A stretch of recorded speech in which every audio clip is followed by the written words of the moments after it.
Everybody in? Well, I'm delighted you're all here. I'm in a group of labor and business leaders who, and this is one of those meetings I've been looking forward to. They're not here to negotiate with one another. The good news is that they've been here supporting what we're trying to get done on the infrastructure bill.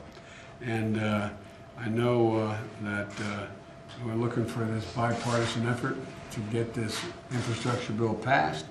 As you all know, and I share my belief that it's both in the interest of business and labor to get this done. And it's not about energy versus environment, or it's not about business versus labor. It's all about basically the race to the future. I've been traveling the world lately and back out where I used to spend a lot of time in the G7 and meeting with the summits with the Russians as well as NATO. And I tell you, the rest of the world is looking to see whether we can get something done.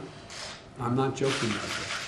The single biggest issue when you travel the world, all of you, the fact is that they're trying to figure out whether we're so divided that we can't get something done.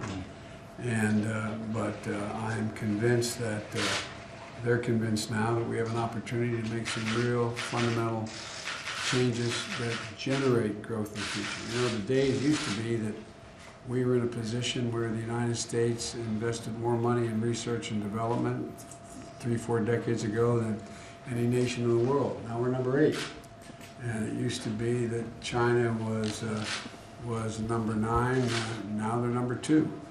This is about a race for the 21st century. And, you know, what we're doing here is, in this race for the future, it's about connecting Americans, all Americans, rural and urban, to high-speed internet, repairing our roads and our bridges so that we can, in fact, no longer be ranked number 9 or 10 in terms of infrastructure in America, back to what we used to be. We used to lead the world.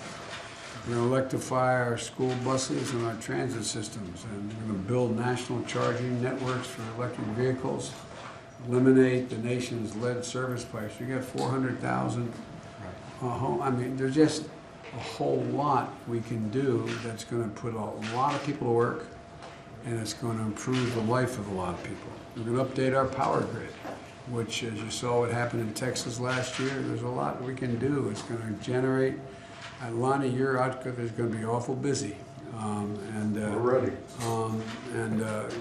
We have to win the we really do. This is not hyperbole. We have to win the competition for the 21st century. That's really what's at stake, and I think you all know that.